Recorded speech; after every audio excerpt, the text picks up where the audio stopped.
Hello and welcome back to Suspended Animation. I'm your host, Dennis Patholkis, and this is His Dark Materials, Season 1, Episode 7, The Fight to the Death. So, this is the penultimate episode before, of course, the season finale tomorrow, or excuse me, next week. Tomorrow. Next week. There we go. Let me get some business out of the way first before I get to anything. If you like what you see here, hit the like button, hit the subscribe button, like, share, and subscribe. Also, if you want to know when I'm be on next again, you can hit the bell down below, but it's a 50-50 chance of YouTube actually notifying you. Best thing to do is go take a look at my website, suspendedfanimation.com, where I have the schedule up there. Hey, how's it going? And also, it's mirrored on my Facebook page as well. You can also, speaking of Facebook, if you have it, you can go to the Facebook group that I have set up here, so you can post stuff, chat amongst yourselves, all that kind of stuff. I also have a Twitter, I have an Instagram, and I have a Patreon page, but I don't have any tiers set up as of yet. But I will at the end of this year, beginning of next year. There we go. So, yeah, let's get into it. This is gonna be more of a review than anything else. I'm not gonna go my normal recap style. So, ooh, as I knock into everything. So, but still, spoiler alerts do apply here. If you haven't seen the episode, go and watch the episode. Come on back. This will be a video. You can comment down below in the comment section. Thank you, Viking Bitch, for the new paddle, and also that you're going to be back tomorrow anyway, so I can talk shit about you during this thing, and you'll see it tomorrow. So that's good. Um, they seem like they are rushing through this thing really, really quickly. This is episode 7, and quite honestly, I've never like I said before, I haven't read the books, but it looks like they are just kind of running right through this thing as quickly as possible. Like they're sprinting through it. Not even a marathon. They're sprinting through this thing. Um, we had Lyra fall out of the balloon the last episode, the end of last episode. She ends up, meeting the Bear King, talking him into fighting Yorick, Yorick getting his throne back, her finding her father. Uh yeah, and I mean, and then of course we have the whole Carlo and Will thing going on in our world. And then, of course, the magisterium getting kind of pissed off at Mrs. Coulter because, of course, everything went to shit on her end. And she's becoming much more animalistic now, which is kind of weird. So, Guru says, are things from the second book that were featured in this episode considered spoilers to you? Yes, because I've never read the books, Guru. So, yes, they would be spoilers. Yeah. Uh, yeah, I don't want to know what's coming up next, quite honestly. And I'm trying to figure it out from my perspective of never having read the books before as to what's going on. And at the very end, Will ends up leaving his mom with his coach because the guys have broken in, but he's got the letters with him, so he's going to take off. Lyra has met up with her father, who's pissed off that she should have because he said, I didn't send for you, but then is thrilled that Roger is there for some reason, which makes me think he's in on this whole thing of using children to separate them from their demons. Especially since there was a line that Father McPhail says to Mrs. Coulter, where he says, I thought you said you could handle him or you could control him. And she says, I know what makes him tick, kind of thing. I know what he's thinking is what she says. So she says she can control him still. Yeah. Guru says, I'm really only interested in non-book readers' reactions, whether they're enjoying the show or not. Um, I don't know where I'm at on this one, tell you the truth, Guru. It changes week to week. Last week, I was really down on it. I was actually getting ready to give up reviewing it because it was, frankly, it was kind of boring me, to tell you the truth, and I wasn't getting into it. This one, they moved along so quickly in this episode that it seemed like they're just kinda touching on high points of things that, I still don't know where I stand on it. The bear fight was okay, but you could tell that BBC is kinda struggling for money on this one. So the BBC financed this entire 1st season. HBO only stepped in at the very end of this, and they are going to be stepping in for a good chunk of change for the second season. So I'm pretty sure we're going to see a whole different set design and difference in quality of the show too. Um, so yeah, I don't know where I stand on this one to tell you the truth. Penn says I'm liking it better than the movie. Okay. Yeah, I fell asleep during the movie, so obviously, the show is a bit better. I have to say that much. Guru says, "I love the books and the show so far. You being down on it, what's attracted me to your reviews?" Oh, okay, thanks. I didn't. I don't mean to be down on it. I'm just kind of on the fence of it, to tell you the truth. It feels more like I said, like they're rushing through things. Um, it almost feels kind of like like I said last episode, where you have a kid telling a story, and then this happens, and then this happens, and then this happens, where there's no exposition and a room to breathe on some of the story. It just, the next scene happens, and the next scene happens, and she's got to be the luckiest little girl in the world, especially to fall from a height that size, that far, and not have any damage done to her and live. So yeah, it's you definitely want her buying your lottery tickets for you or something like that, because damn. Um, yeah, it just, and it feels very, very British kids show too, is really what it feels like. I know it's made mainly for kids, this book, but that's the tone that I'm getting, and that's not really drawing me in either. And so yeah, I think that kind of hurts it for me anyway. Penn says it's well done and has good acting and sets, but for the some reason I'm not loving it, but I'm liking it enough to keep watching. Yeah, that's the other thing, is I'm liking it enough to keep watching to see what's gonna happen, but I'm not like in love with it, you know? It's kind of really hard to say. Thanks, Movie for Nebby, but we're not talking about Mr. Robot, but I'm glad you're liking it. Uh, Guru says the book has a valid explanation as to why she survived the fall. The writers of the show unfixed something that the book fixed for them. Oh, okay. Okay. That makes some sense then, I guess. Yeah, they're just like I said, they seem to be kind of rushing through it. And I understand they're trying to get people hooked to it, but I don't know if this is actually gonna do it. And I'm not hearing any buzz about this anywhere on the net, quite honestly. Um, I've been looking around, and the only thing I've seen, I've seen a couple of reviews here and there online, and people kind of talk about it matter of factly. It's really weird. There's no kind of, I guess you could say, there's no joy in it, to tell you the truth. It's kind of like people are just kind of like, and this happened, bleh," and that's where we're going at there. Yeah. Guru says the bear fight's conclusion was handled poorly.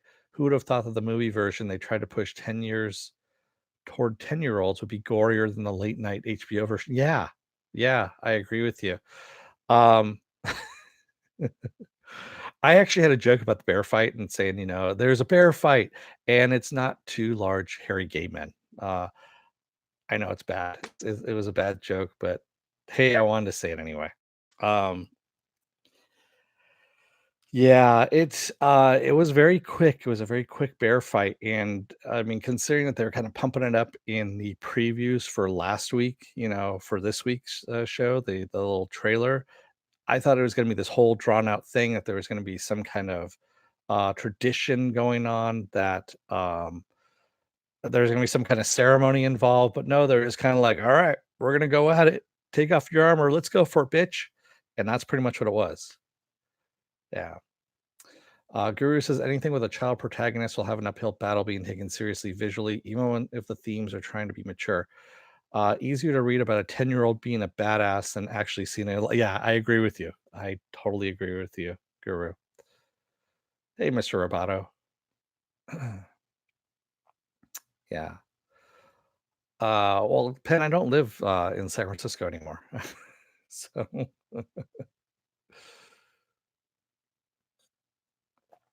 So yeah, it's how can I say? I'd give this episode a 7 out of 10 on this one. I'll say that much. And the other thing is that's kind of bumming me out too about this series is I was promised a lot more of um now I'm just blanking on his name, who's playing Lord Asriel. Um God, I'm just blanking on his name all of a sudden, which happens quite frequently to me on here. But yeah, I was promised more of him on that, and we're not getting a lot of him. And I understand he's doing movies and whatnot. So yeah, James McAvoy. Thank you, Penn. We were promised a lot more McAvoy. From what I was seeing, I mean, the trailers are really selling that he was in it, and he's been in like 3 episodes, and that's it out of 7 so far. Yeah. So yeah, or 2, excuse me, that's right, Guru. He's only been in 2 so far, the very beginning and this one, and then he'll be in the very end. So yes, he'll be in 3 total.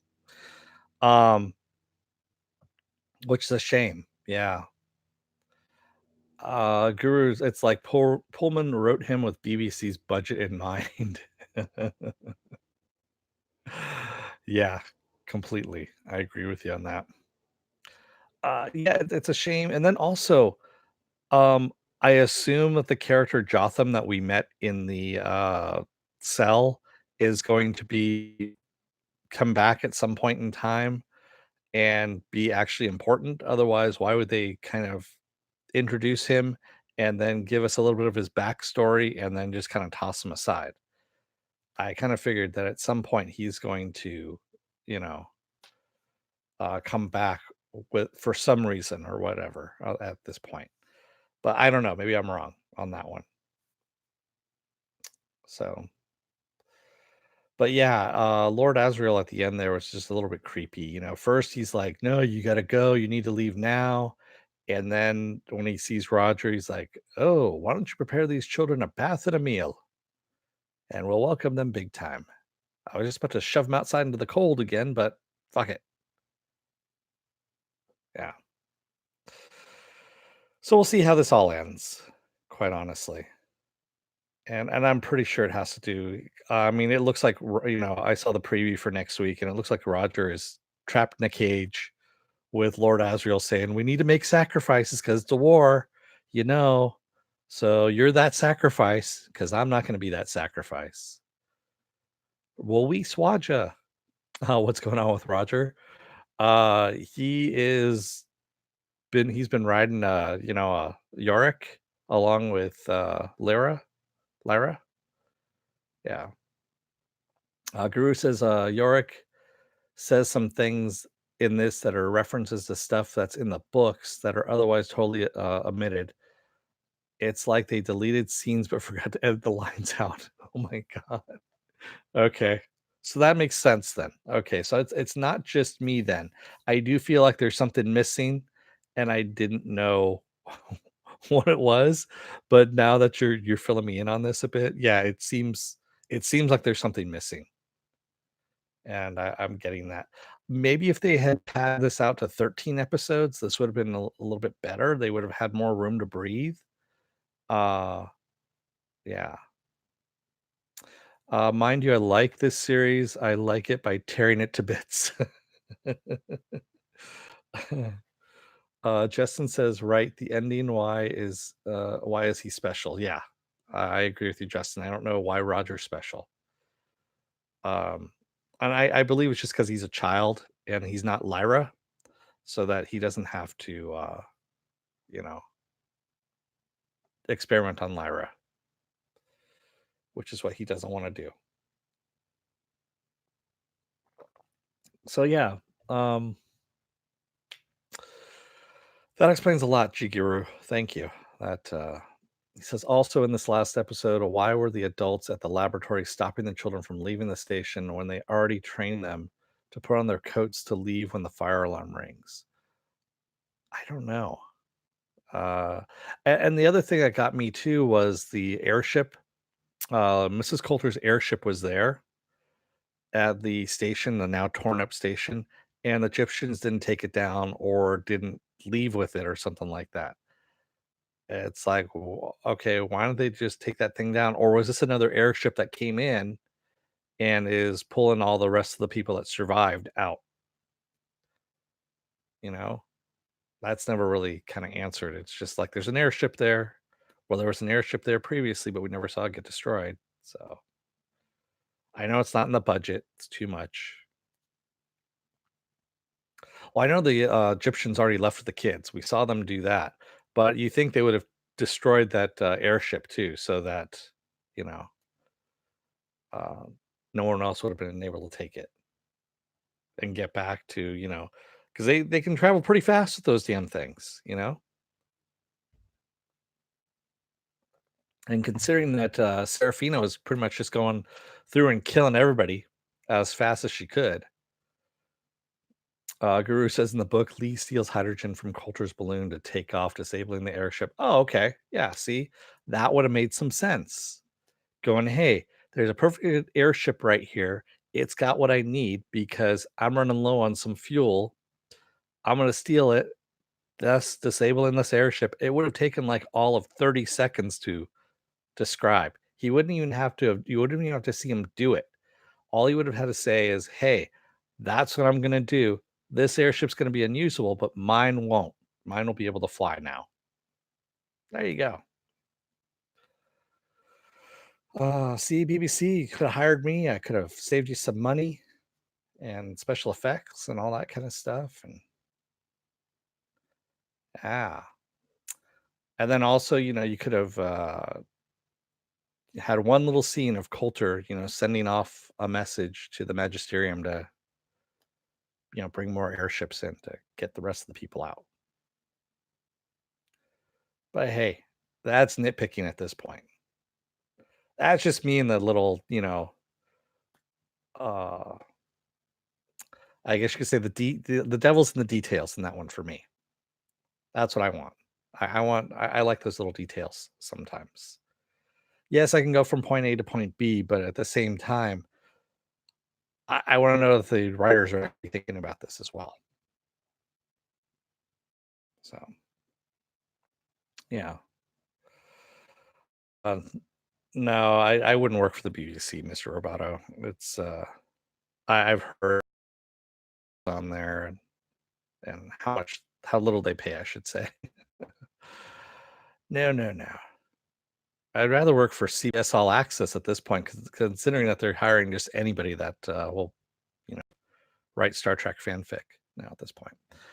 Guru says they didn't explain how magistrate guys in London found out Eifer. Yeah, I agree. That was the other thing too. I actually had it in my notes here, and I'm like, how the fuck did they find out so quickly? Because, um, yeah, what was it? I actually put it here. It says, uh, Lyra uses the alethiometer to find that Lee crashed and he's alive and that the magisterium is coming. And then we go back, and the magisterium obviously knows that Eifer is dead and Azrael is free, and they're all packing up their bags and heading north, and Mrs. Coulter is being sent home. And I was just kind of like, that was kind of quick. Did they have a carrier pigeon? Cell phone, satellite, what's going on? Guru says there's an explanation in the book. Would have been about one extra line of dialogue to explain. Exactly. That's what I'm talking about. All they need to do is put that one extra line in, and they didn't. But that's what I'm finding about this show is they are omitting things. Even me, not having read the book, I'm seeing things missing that should be there. It's kinda like putting a puzzle together and having about 50 of the pieces, and you're like, "What's that supposed to be there? Or what goes over here?" Guru says, "Also, for someone who's supposed to be a smooth operator in 2 universes, Boreal is really clumsy about letting a known paranoid woman know what he's, targeting." Yeah. Well, I thought it was implied that he, was doing that to make her paranoia grow even more so that they could have her slip up and pull out the letters and find it. That's what I was getting off of that. Maybe I was wrong. I don't know. And, he was rattling her so that she would just give him the letters and he wouldn't have to do anything. That's what I thought he was doing. But and then he just kind of got pissed off and said, I don't care how you get the letters, do it, you know. And that's, at least Will had the, foresight to hide those letters in a decent hiding place. Kind of surprised. Penn says maybe they expected only book readers to actually watch the series. Possibly, but that's kind of a bad bad business model, especially if you're the BBC and you want people to watch this thing. Maybe they're thinking that all British people have already read it. I don't know. And they thought they were only going to show in Great Britain and not here in the States. I don't know. Yeah. Guru says, I don't mind if things from the book aren't there, but then the show can't pretend those things are still in play. Yeah. Yeah. If you remove something, remove all the dialogue that refers to it. uh, yeah. Uh, yeah, Mr. Roboto, I agree with the watch. Well, Watchmen rewrote a lot of things, the HBO series, but the less said about that, the better. And supposedly it's not getting a second season there. They don't want a second season or something like that. I'm okay with that. This has a second season, though. They already have a second season going in, and I think it's just going to happen next year. Let's just forget that show ever existed. Exactly. Exactly. Watchmen. Now let us never speak of it again. Yeah. So, with that, what else I have going on this week? Tomorrow is going to be The Expanse, season 4, episode 2. Wednesday is going to be The Mandalorian, the latest episode of The Mandalorian.